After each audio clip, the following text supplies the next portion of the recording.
Hello everyone, welcome to allrounder siblings.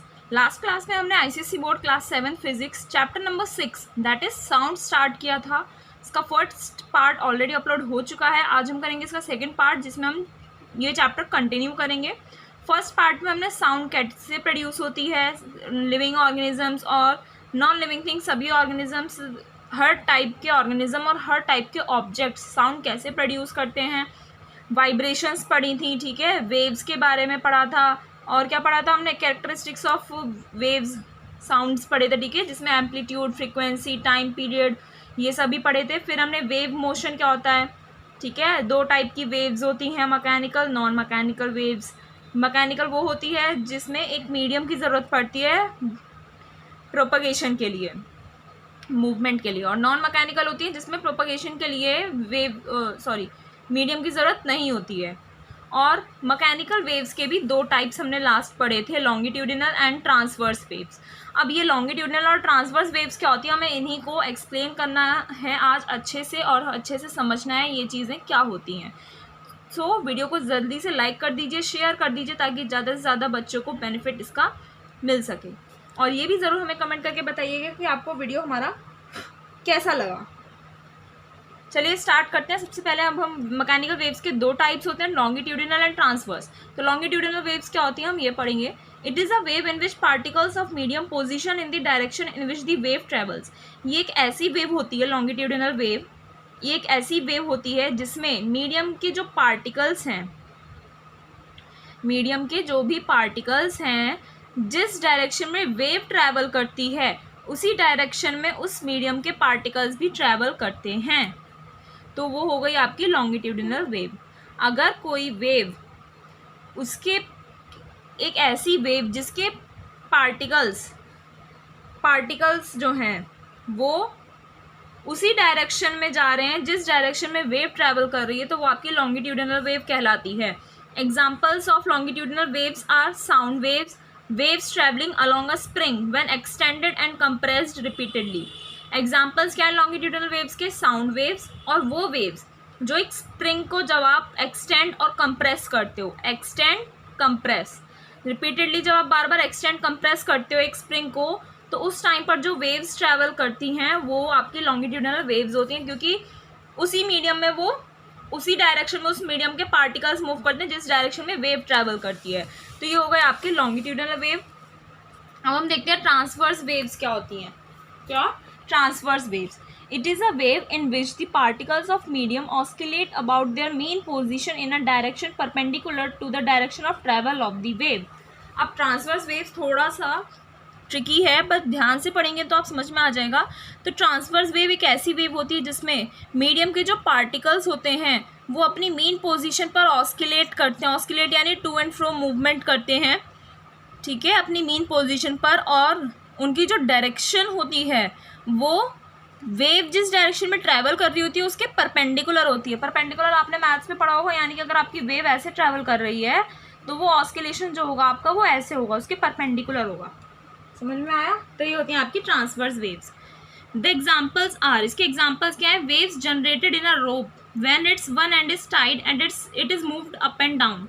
वो waves जो एक रोप में, एक रस्सी में जनरेट करवाई जाती हैं, कब, जब उसका एक एंड को टाइड कर लिया जाता है, बांध दिया जाता है, और उसे अप एंड डाउन, ऊपर नीचे मूव करवाया जाता है, तो उसमें ट्रांसवर्स वेव्स क्रिएट होती हैं, ठीक है, क्योंकि वो अपनी मेन पोजीशन पर रोप जो है मूव करती रहती है, ठीक है, और ऑस्किलेट करती है अप एंड डाउन, और वेव जैसे ट्रैवल कर रही है उसकी परपेंडिकुलर डायरेक्शन में करती है। और दूसरा एग्जांपल क्या है, the ripples produced in a water body when a stone etcetera is dropped in it. जब कोई बड़ी सी वाटर बॉडी है, ठीक है, वाटर बॉडी बड़ी सी यानी कि कोई पॉन्ड है, लेक है या सी है, तो उसमें आपने अगर मान लीजिए कोई स्टोन या कुछ भी फेंका, ठीक है, तो रिपल्स प्रोड्यूस होते हैं, ऐसे ऐसे वेव्स आ जाती हैं ना, तो उन्हें रिपल्स बोलते हैं। तो जब वो रिपल्स प्रोड्यूस होती हैं तो यानी कि ट्रांसवर्स वेव्स क्रिएट हो रही हैं वहाँ पर। समझ में आया? तो मैकेनिकल वेव्स दो टाइप्स की हो गई, लॉन्गिट्यूडिनल एंड ट्रांसवर्स। आगे बढ़ते हैं, कंप्रेशंस एंड रेयरफैक्शंस। गाइस आगे बढ़ने से पहले मैं आपको बता दूं ध्यान से आप पढ़ा करिए, और आपको कुछ समझ में नहीं आता है तो आप या तो रिवाइंड करके देखिए, अगर फिर भी कुछ डाउट रह जाता है तो आप हमसे कमेंट सेक्शन में पूछ सकते हैं। और अपने फ्रेंड्स को प्लीज़ ज़्यादा से ज़्यादा शेयर कीजिए, हमें सपोर्ट कीजिए। आपके कमेंट्स आते हैं कि आपको समझ में आया और आपके मार्क्स अच्छे आते हैं तो हमें बहुत अच्छा लगता है। तो ऐसे ही हमें मोटिवेट करते रहिए ताकि हम आपके लिए सारे सब्जेक्ट्स की वीडियोज़ लाते रहें ऐसे ही। ठीक है, फिजिक्स के भी हमारे 2 चैप्टर्स बच रहे हैं, ये भी हम कंप्लीट कर लेंगे जल्दी से। इसके बाद हम आगे हिस्ट्री कंटिन्यू करेंगे अपनी। चलिए कंप्रेशंस एंड रेयरफैक्शंस पढ़ते हैं। ये क्या होता है? Consider a vibrating fork. हमने लास्ट लेक्चर में ट्यूनिंग फॉर्क के बारे में पढ़ा था, यू शेप्ड होता है, ठीक है, जिसके 2 आर्म्स होते हैं। तो एक vibrating fork, consider a vibrating fork sending out waves as shown in the figure. एक वाइब्रेटिंग फॉर्क के बारे में सोचिए, ठीक है, जो वेव्स को सेंड आउट कर रहा है, भेज रहा है इस फिगर में जैसे आपको यहाँ पर दिखाया हुआ है। ट्रांसमिशन और propagation of sound waves in air. Transmission या प्रोपगेशन हो रहा है साउंड वेव्स का एयर में। ये आपका ट्यूनिंग फॉर्क है, वाइब्रेट कर रहा है। ये जो डॉट डॉट करके दिखाया हुआ है ये इसकी डायरेक्शंस दिखाई हुई हैं, ठीक है, वेव्स की। तो ये हो रहा है, और ये एयर की लेयर्स दिखाई हुई हैं आपको, और ये डायरेक्शन भी हो गई आपकी साउंड वेव की। इसे हम देखेंगे अभी एक 1 by 1, और ये ईयर दिखाया हुआ है, ठीक है। ये देखते हैं इसमें क्या हो रहा है।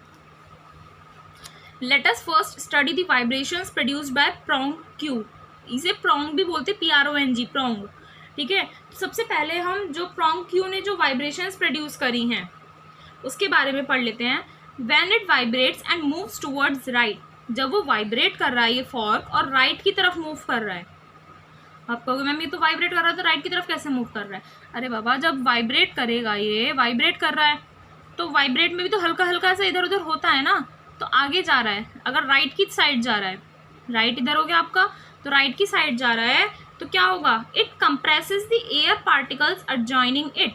एडजॉइनिंग यानी उसके आगे के जो एयर पार्टिकल्स होंगे उसे वो कंप्रेस कर देगा, यानी कि हल्का सा उस पर दबाव बना देगा, ठीक है। And a disturbance is generated. और उन लेयर्स में, वहाँ पर जो एयर के पार्टिकल्स होंगे उनमें एक डिस्टर्बेंस क्रिएट हो जाएगा। समझ में आ रहा है? The compressed layer of particles, यानी कि जैसे इसने राइट की तरफ इधर मूव कर रहा है ये फॉग, ठीक है, तो यहाँ के जो एयर के पार्टिकल्स हैं इनमें दबाव पड़ा थोड़ा सा, ठीक है। जब किसी चीज़ का धक्का लगता है तो दबाव पड़ता है तो कंप्रेशन होता है, यानी कि तो इसमें भी यहाँ पर एयर के पार्टिकल्स जो थे उसके पास के, उनमें क्या हुआ? दबाव पड़ा और एक डिस्टर्बेंस जनरेट हुआ। तो कंप्रेस्ड लेयर जो थी पार्टिकल्स की वो आगे वाली लेयर पर गई, ठीक है। आगे वाली लेयर पर जब दबाव पड़ा तो वो वाली लेयर भी कंप्रेस हो गई, ठीक है। This process continues and the disturbance is transmitted from particle to particle. और ये प्रोसेस कंटिन्यू रहता है, और ये जो डिस्टर्बेंस जनरेट हुआ था वो ट्रांसमिट होता रहता है, ट्रांसफर होता रहता है पार्टिकल टू पार्टिकल। कब तक होता रहता है? जब तक जो लिसनर है, जो उस चीज़ को, उस आवाज़ को सुन रहा है, उसके कानों तक नहीं पहुंच जाती है। समझ में आया? तो क्या हो रहा है यहाँ पर? ये एयर की लेयर्स दिखाई हुई है, ये वाइब्रेट कर रहा है, ये राइट की तरफ मूव कर रहा है, अभी लेफ्ट की कुछ बात नहीं करी है, राइट में मूव कर रहा है। तो इसके पास के जो एयर लेयर थी उसके जो पार्टिकल्स थे उस पर दबाव पड़ा, उसमें डिस्टर्बेंस क्रिएट हुआ।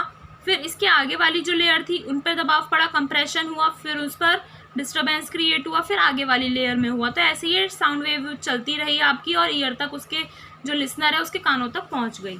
As a result a compression travels toward right. तो इस पूरी इतनी एक्टिविटी से आपको ये समझ में आया कि जो कंप्रेशन होता है तो वो राइट की डायरेक्शन में मूव करता है, compression. When this prong moves to the left, ये तो अभी हमने राइट की बात करी थी, राइट में कर रहा है अगर वाइब्रेट, जब प्रोंग वाइब्रेट कर रहा है और राइट की तरफ मूव कर रहा है हल्का सा, तो उसके पास की जो एयर पार्टिकल्स थे वो कंप्रेस हो जाते हैं, उनमें डिस्टर्बेंस क्रिएट होता है। फिर वो कंप्रेस्ड लेयर जो बनी एयर पार्टिकल्स की वो आगे की तरफ फॉरवर्ड मूव करती है, कंप्रेस कर देती है अगली वाली लेयर को, और ये प्रोसेस जब तक चलता ही रहता है जब तक लिसनर के कानों तक नहीं पहुंच जाती है आवाज़, ठीक है। तो कंप्रेशन जो ट्रैवल करता है वो राइट की तरफ ट्रैवल करता है। अब बात करते हैं जब ये प्रोंग लेफ्ट साइड में मूव करेगा, ठीक है, क्योंकि ऑस्किलेट ऐसी तो करेगा, वाइब्रेट जो कर रहा है ऐसी तो करेगा, टू फ्रो जल्दी जल्दी ऐसे ऐसे तो करता है। तो हमने राइट की बात कर ली, अब लेफ्ट की बात करते हैं। लेफ्ट में क्या होता है? वैक्यूम क्रिएट हो जाता है एडजॉइनिंग लेयर में, ठीक है। ये इस साइड तो होगी बात, अब इस साइड की बात देखें तो यहाँ पर एक वैक्यूम क्रिएट हो जाता है, यानी कि यहाँ पर कुछ भी नहीं होता है, कोई भी पार्टिकल नहीं होता है। So the pressure in the layer close to Q decreases with the result a rarefaction is created. तो Q यानी कि जो आपका फॉर्क था उसके पास की जो लेयर थी वो डिक्रीज हो जाएगी, वहाँ पर प्रेशर कम पड़ेगा, जिसकी वजह से एक रेयरफैक्शन क्रिएट हो जाएगा। ठीक है, ये इतना बताया। देखिए ये आपका क्यू फॉर्क हो गया ये, ठीक है, ट्यूनिंग फॉर्क। हमने राइट की बात कर ली, वहाँ पर तो आपका कंप्रेशन प्रोड्यूस हुआ, ठीक है, एयर के पार्टिकल्स थे। इसके बाद क्या होगा, जब लेफ्ट में ये वाइब्रेट करेगा तो यहाँ पर वैक्यूम क्रिएट हो जाएगा।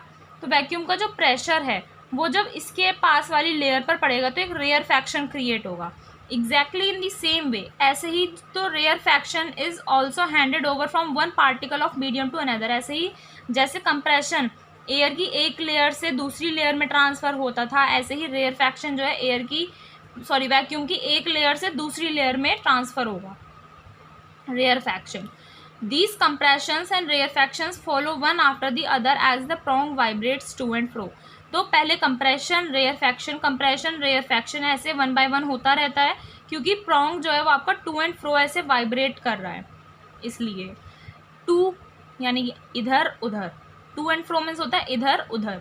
तो इधर हो रहा है तो आपका कंप्रेशन हो रहा है, और लेफ्ट साइड हो रहा है तो रेयरफैक्शन हो रहा है। This sound produced by tuning fork travels through the air in the form of longitudinal waves consisting of compressions and rarefactions as shown in the figure. ये जो साउंड जो ट्यूनिंग फॉर्क ने प्रोड्यूस करी ये air में travel करती है longitudinal waves के रूप में। ठीक है, लॉन्गिट्यूडिनल वेव्स अभी हमने पढ़ा, जिसमें कंप्रेशंस और रेयरफैक्शंस होते हैं, जैसा आपको पिक्चर में दिखाया हुआ है। पिक्चर हम एक और बार देख लेते हैं। ये रही, आपको ये वाली पिक्चर अब आसानी से समझ में आ जाएगी। ये ट्यूनिंग फॉर्क वाइब्रेट कर रहा है, राइट में जा रहे तो ये कंप्रेशन की लेयर्स दिखाई हुई हैं। ठीक है, कंप्रेशन आप अगली वाली लेयर में ट्रांसफ़र होता रहता है, और रेयरफैक्शन क्या होता है, जब लेफ्ट में ये वाइब्रेट करेगा टू एंड फ्रो, ठीक है, और ट्यूनिंग फॉर्क आपका जब लेफ्ट साइड में वाइब्रेट करेगा तो उसमें यहाँ पर वैक्यूम क्रिएट होता है प्रेशर कम होने की वजह से। ठीक है, रेयरफैक्शन क्रिएट होगा, रेयरफैक्शन फिर अगली लेयर से इधर उधर ट्रांसफ़र होता रहता है, तो टू एंड फ्रो करके क्या होता रहता है, साउंड वेव्स एयर में ट्रैवल करती हैं। समझ में आया? यही होता है आपका कंप्रेशन एंड रेयरफैक्शन का कॉन्सेप्ट। अब हमारा नेक्स्ट टॉपिक आता है प्रोपगेशन ऑफ साउंड। साउंड का मूवमेंट या फिर ट्रांसमिशन, ट्रांसफरिंग कैसे होती है साउंड की। Sound is produced by a vibrating body. ये हमने बहुत बार पढ़ लिया इस चैप्टर में अभी तक कि साउंड जो है एक वाइब्रेटिंग बॉडी, अगर कोई बॉडी वाइब्रेट कर रही है तो साउंड प्रोड्यूस होगा। It is also a form of energy. Sound जो है एक एनर्जी की फॉर्म भी होती है, हमने चैप्टर में पढ़ रखा है, एक पे एनर्जी वाले पे चैप्टर में पढ़ा था ना। व्हेन एन ऑब्जेक्ट वाइब्रेट्स, जब कोई भी ऑब्जेक्ट वाइब्रेट करता है, it makes the adjacent air molecules vibrate with the same frequency. जब कोई भी ऑब्जेक्ट आपका वाइब्रेट कर रहा है तो उसके पास के एडजेसेंट यानी उसके नियर बाय जो एयर मॉलिक्यूल्स है वो वाइब्रेट करते हैं उसी फ्रीक्वेंसी से, तभी तो आपको उसी साउंड में सुनाई देता है। अगर मान लीजिए लेयर बाय लेयर कम हो गई फ्रीक्वेंसी तो आपको साउंड धीमा सुनाई देगा। ठीक है, सेम फ्रीक्वेंसी से ही वो अगली वाली लेयर में वाइब्रेशंस पास होती हैं, सेम फ्रीक्वेंसी से। This in turn passes on the energy of vibration to the other molecules. इससे क्या होता है, जो वाइब्रेशन की जो एनर्जी है वो दूसरे मॉलिक्यूल्स में पास हो जाती है।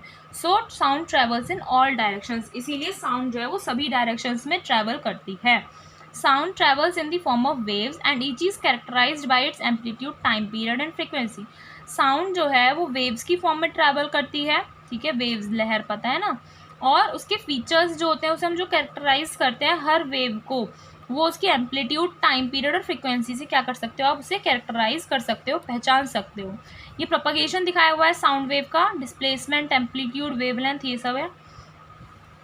Sound needs a medium for propagation. The medium of propagation of sound is either solid or liquid or gas. Sound को प्रोपगेशन करने के लिए, ट्रांसफरिंग या फिर उसका ट्रांसमिशन करने के लिए साउंड को एक मीडियम की ज़रूरत पड़ती है, एक ज़रिया, मीडियम यानी एक ज़रिए की ज़रूरत पड़ती है। Medium of propagation of sound, sound को प्रोपगेट करवाने के लिए जो भी मीडियम होता है वो आपका या तो सॉलिड होगा, लिक्विड होगा या गैस होगा। ठीक है, sound can not propagate in vacuum. Vacuum यानी कि जहाँ पर बिल्कुल भी मॉलिक्यूल्स नहीं होते हैं किसी भी चीज़ के, तो वहाँ पर वैक्यूम वो चीज़ हो गई। ठीक है, तो साउंड जो है वहाँ पर प्रोपगेट नहीं कर सकती, मूव नहीं कर सकती। क्यों? Because the vacuum does not have any molecules to carry forward the vibrations. क्योंकि वैक्यूम में कोई भी ऐसे मॉलिक्यूल्स नहीं पाए जाते हैं जिससे वाइब्रेशंस को आगे कैरी आउट करवाया जा सके, फॉरवर्ड उसे ट्रांसफ़र किया जा सके। मॉलिक्यूल्स होंगे किसी भी चीज़ के तो ट्रांसफ़र होगा, अगर नहीं है यानी कि वैक्यूम है तो ट्रांसफरिंग नहीं होगी साउंड की। Sound is produced only due to vibrations, sound जो प्रोड्यूस होती है सिर्फ वाइब्रेशंस की वजह से ही प्रोड्यूस होती है, और ये वाइब्रेशन अगले वाले मतलब जो आपका मीडियम है उसमें पास होते रहते हैं, उसी से आपको साउंड सुनाई देता है। अब हम एक एक्टिविटी कर लेते हैं जिसमें आपको ये प्रूफ करना है that sound requires a medium to propagate. आपको ये प्रूफ करना है कि साउंड को प्रोपगेट करवाने के लिए एक मीडियम की ज़रूरत पड़ती है। ठीक है, इसमें आप क्या करेंगे, टेक अ बेल जार लेना है आपको, and suspend an electric bell in it from the stopper of the bell jar. एक बेल जार ले लीजिए, ठीक है, और उसमें एक इलेक्ट्रिक बेल को सस्पेंड कर दीजिए, लगा दीजिए, और बेल जार के स्टॉपर से कनेक्ट करके। ठीक है, ये बेल जार का दिखाया हुआ है, पूरा बेल जार है आपका, और ये आपने क्या लगा दी, इलेक्ट्रिक बेल लगा दी है। Now the bell rings when connected to the battery. अगर आपने अब इसे बैटरी से कनेक्ट कर दिया, ठीक है, किसे, बेल को अगर आपने बैटरी से कनेक्ट कर दिया तो वो बेल रिंग करेगी, बजने लगेगी। Close the mouth of bell jar with the stopper, stopper से बेल जार के माउथ को स्टॉप कर दीजिए, बंद कर दीजिए बिल्कुल। यू विल ऑब्जर्व दैट, आप क्या देखेंगे, that you are able to hear the bell when it is switched on. जब आपने बेल जार के माउथ को बंद कर दिया स्टॉपर से, तो आप ये देखेंगे कि आप अगर उसको स्विच ऑन कर रहे हैं तो आप आवाज़ सुन सकते हो। Now use a vacuum pump to evacuate the air inside the bell jar. एक वैक्यूम पंप का यूज़ करके एयर, बेल जार के अंदर जितनी भी एयर है उसे इवैक्यूएट कर लीजिए, यानी कि निकाल लीजिए जितनी भी एयर है। ठीक है, as the air is being remove, जैसे एयर वहाँ से रिमूव हो जाएगी, the sound keeps getting feeble यानी धीमी धीमी हल्की आवाज़ जो है मंदी पड़ने लगेगी, धुंधली धुंधली सी आवाज़ आने लगेगी। And finally you will not be able to listen the bell, और फाइनली एक कंडीशन ऐसी आएगी जब पूरी एयर वहाँ से निकल जाएगी तो आप बेल को नहीं सुन पाएंगे। Which indicates that when all the air has been removed, जो ये शो करता है कि जब सारी एयर आप निकाल लोगे then there is no sound, कोई साउंड नहीं होता है। This proves that sound needs a medium to propagate, ये प्रूव करता है कि साउंड को एक मीडियम की ज़रूरत पड़ती है प्रोपगेट करने के लिए, ठीक है, मूवमेंट करवाने के लिए। नेक्स्ट एक्टिविटी करते हैं जिसमें आपको प्रूव करना है sound can travel through solids. हम बोला कि साउंड को एक मीडियम की ज़रूरत पड़ती है, हमने ये एक्टिविटी के थ्रू प्रूव किया।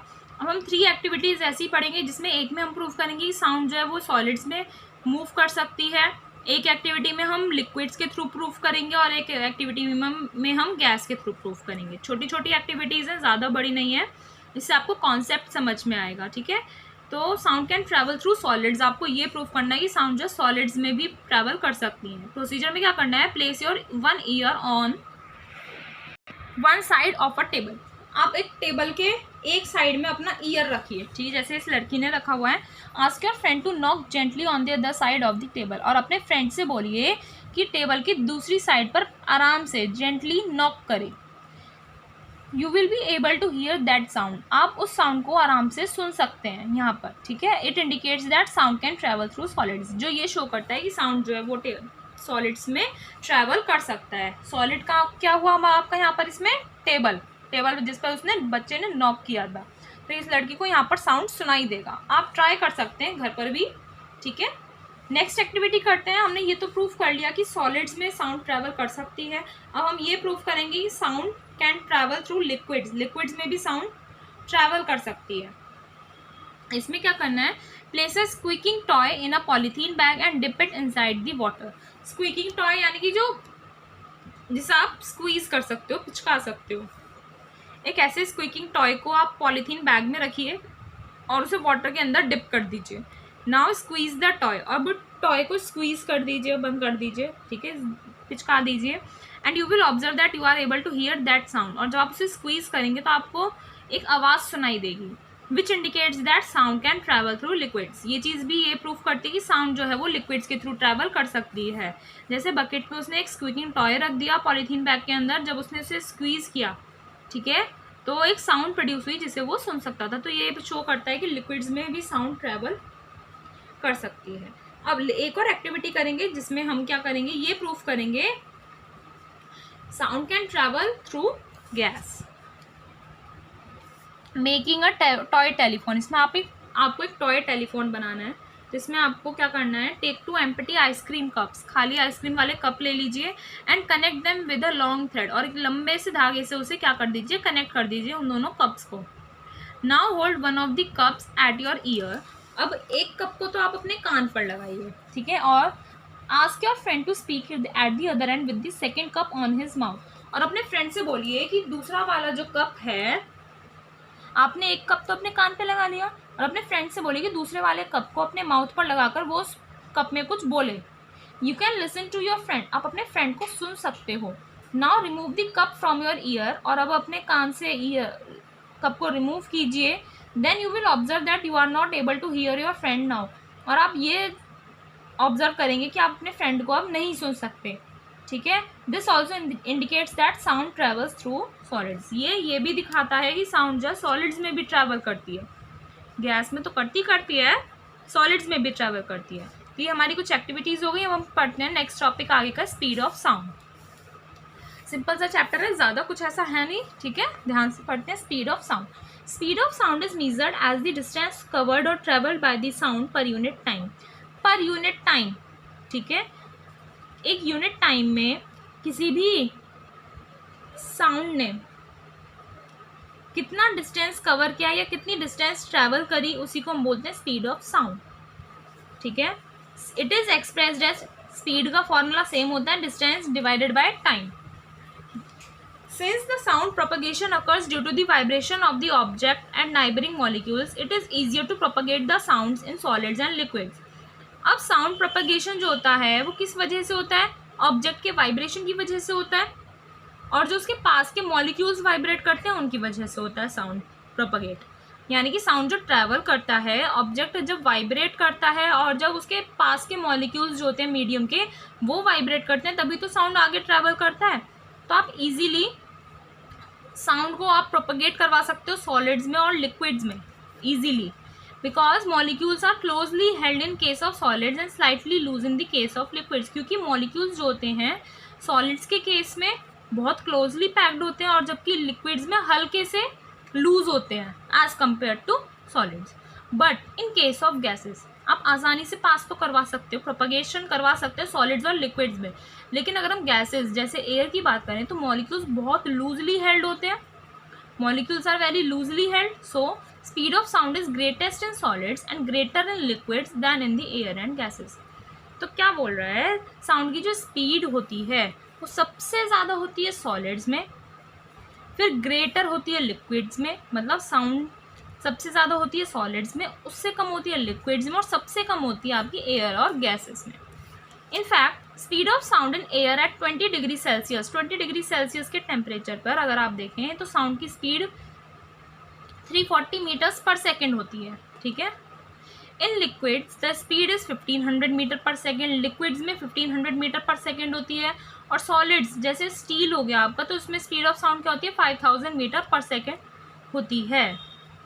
Speed of light is far more than that of sound, और लाइट की जो स्पीड होती है वो साउंड से भी बहुत ज़्यादा होती है, ठीक है। सो इस टेबल में आपको स्पीड ऑफ साउंड दिए हुए हैं कुछ कॉमन गैसेस, कॉमन लिक्विड्स और कॉमन सॉलिड्स, ठीक है। अब हम वो देखते हैं।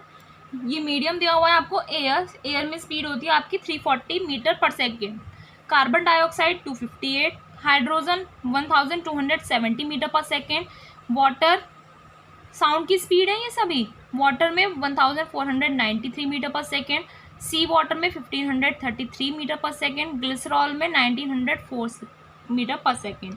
यहाँ पर और दिए हुए हैं iron 5130, brass 4700, copper 3560, gold 3240, and vacuum में होगी आपकी 0, क्योंकि वहाँ पर कोई भी मॉलिक्यूल्स प्रेजेंट नहीं होते हैं जो वाइब्रेशंस को आगे क्या करेगा, प्रोपगेट करेगा।